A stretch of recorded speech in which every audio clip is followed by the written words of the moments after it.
कभी सोचा है कि बिना मिले, बिना एक दूसरे को देखे, सिर्फ आवाज के सहारे क्या सच्चा प्यार हो सकता है? आज हम रविंद्र सिंह की कलम से निकली एक ऐसी ही मॉडर्न लव स्टोरी की दुनिया में चलेंगे जो शायद हमें इस सवाल का जवाब दे दे। कहानी की शुरुआत होती है इस एक लाइन से। ये शब्द अपने आप में एक पूरी कहानी बयां कर देते हैं, एक अधूरे प्यार की कहानी। और मन में बस एक सवाल उठता है, आखिर ऐसा क्या हुआ होगा? तो ये कहानी आई कहाँ से है? ये आई है रविंदर सिंह के बहुत ही मशहूर नॉवल एक प्रेम कहानी मेरी भी से। चलिए इसी किताब के पन्नों को पलटते हैं और इस कहानी को परत दर परत समझते हैं। तो बात है 4 मार्च 2006 की। कहानी का नरेटर रविन अपने 3 जिगरी कॉलेज दोस्तों से मिलने वाला है, वो भी पूरे 3 साल बाद। ये एक ऐसा रियूनियन है जो उसकी जिंदगी को हमेशा के लिए बदलने वाला है। तो चलिए मिलते हैं कहानी के इन मेन कैरेक्टर्स से। Gang of 4। सबसे पहले है मनप्रीत यानी एमपी, एक गोल मटोल टेक गीक। फिर है अमरदीप, जिसे दोस्त प्यार से रामजी बुलाते हैं, सिंपल और बैच का टॉपर। तीसरा है हैप्पी, जैसा नाम वैसा काम, लंबा सुंदर और हमेशा खुश रहने वाला, जो लंदन में जॉब करता है। और आखिर में है रविन, जो हमें ये पूरी कहानी सुना रहा है।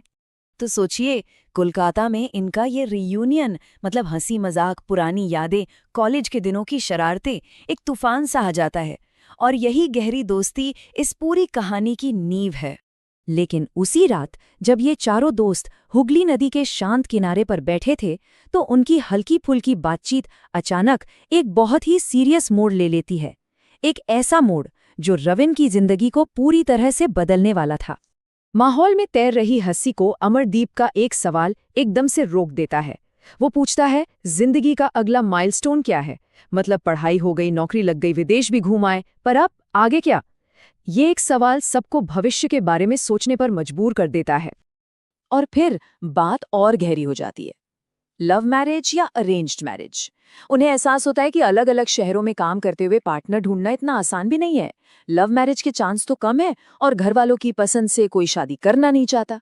और ठीक तभी उनकी इस ट्रेडिशनल प्रॉब्लम का एक बिल्कुल मॉडर्न सोल्यूशन सामने आता है, शादी.com जैसी मैट्रिमोनियल वेबसाइट्स।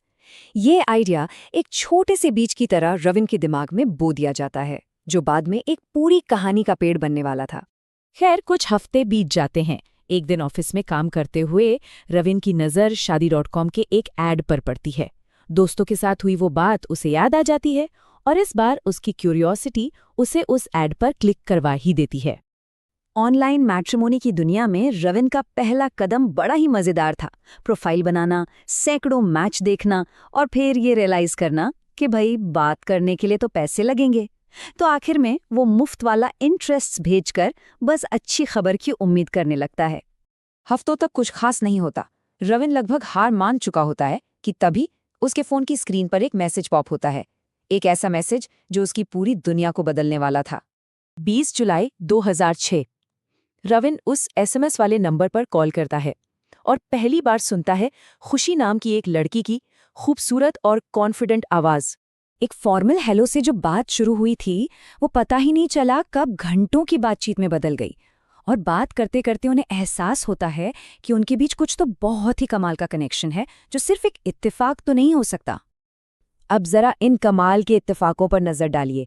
दोनों फरवरी 1982 में पैदा हुए, दोनों का बर्थ प्लेस कोलकाता, दोनों आईटी प्रोफेशनल, और सबसे बड़ी बात, दोनों को क्लासिकल म्यूजिक से गहरा लगाव है।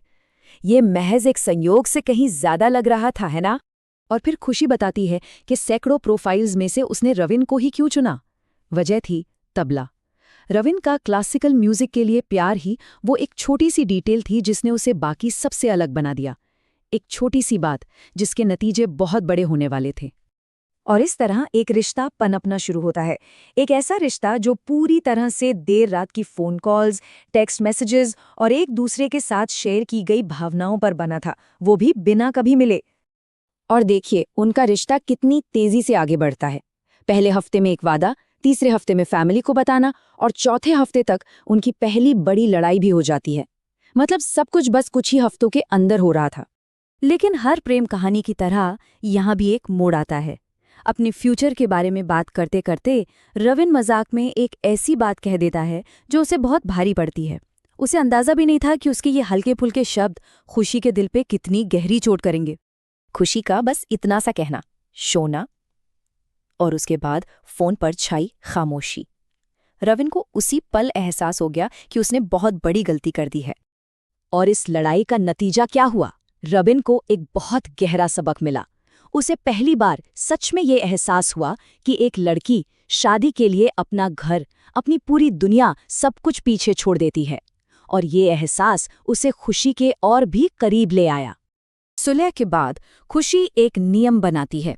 ये नियम उनके इस वादे का एक खूबसूरत सिंबल बन जाता है कि वो कभी भी गुस्से को अपने रिश्ते के बीच नहीं आने देंगे।